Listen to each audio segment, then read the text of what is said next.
Then Joseph came and told Pharaoh and said, My father and my brethren and their flocks and their herds and all that they have are come out of the land of Canaan, and behold, they are in the land of Goshen. And he took some of his brethren, even 5 men, and presented them unto Pharaoh. And Pharaoh said unto his brethren, What is your occupation? And they said unto Pharaoh, Thy servants are shepherds, both we and also our fathers. They said moreover unto Pharaoh, For to sojourn in the land are we come. For thy servants have no pasture for their flocks, for the famine is sore in the land of Canaan. Now therefore we pray thee, let thy servants dwell in the land of Goshen. And Pharaoh spake unto Joseph, saying, Thy father and thy brethren are come unto thee. The land of Egypt is before thee. In the best of the land make thy father and brethren to dwell. In the land of Goshen let them dwell. And if thou knowest any men of activity among them, then make them rulers over my cattle. And Joseph brought in Jacob his father, and set him before Pharaoh. And Jacob blessed Pharaoh. And Pharaoh said unto Jacob, How old art thou? And Jacob said unto Pharaoh, The days of the years of my pilgrimage are 130 years. Few and evil have the days of the years of my life been, and have not attained unto the days of the years of the life of my fathers in the days of their pilgrimage. And Jacob blessed Pharaoh, and went out from before Pharaoh. And Jacob placed his father and his brethren, and gave them a possession in the land of Egypt, in the best of the land, in the land of Ramses, as Pharaoh had commanded.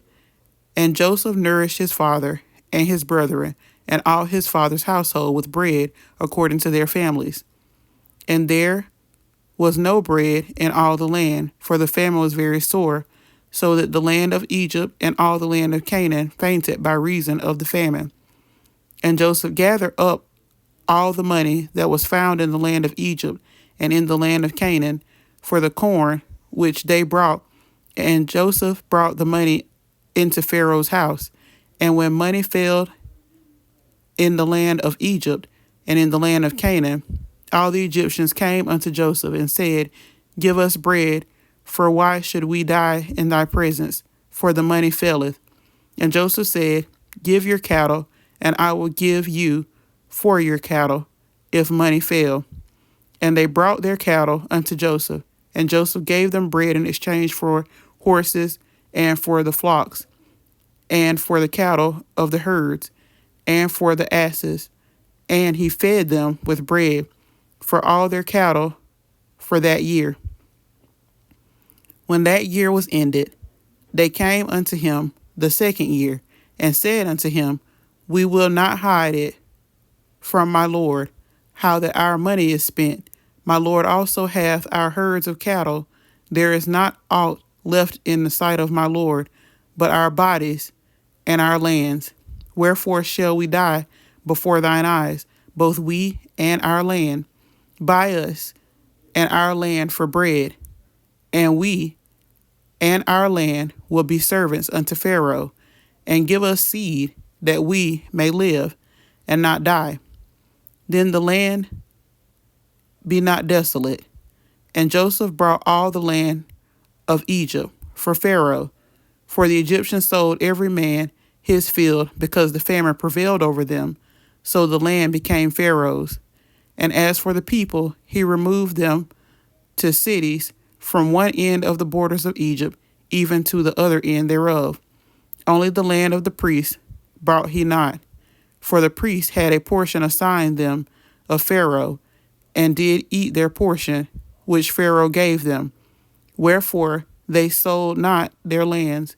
Then Joseph said unto the people, Behold, I have brought you this day and your land for Pharaoh. Lo, here is seed for you, and ye shall sow the land. And it shall come to pass in the increase that ye shall give the fifth part unto Pharaoh, and 4 parts shall be your own, for seed of the field, and for your food, and for them of your households, and for food for your little ones. And they said, Thou hast saved our lives. Let us find grace in the sight of my Lord, and we will be Pharaoh's servants. And Joseph made it a law over the land of Egypt unto this day, that Pharaoh should have the fifth part, except the land of the priests only, which became not Pharaoh's. And Israel dwelt in the land of Egypt, in the country of Goshen, and they had possessions therein, and grew and multiplied exceedingly. And Jacob lived in the land of Egypt 17 years. So the whole age of Jacob was 147 years. And the time drew nigh that Israel must die. And he called his son Joseph, and said unto him, If now I have found grace in thy sight, put, I pray thee, thy hand under my thigh, and deal kindly and truly with me. Bury me not, I pray thee, in Egypt, but I will lie with my fathers, and thou shalt carry me out of Egypt, and bury me in their burying place. And he said, I will do as thou hast said. And he said, Swear unto me. And he sware unto him, and Israel bowed himself upon the bed's head. I have read Genesis 47. May God ever bless the hearers, the readers, and the doers of his holy word.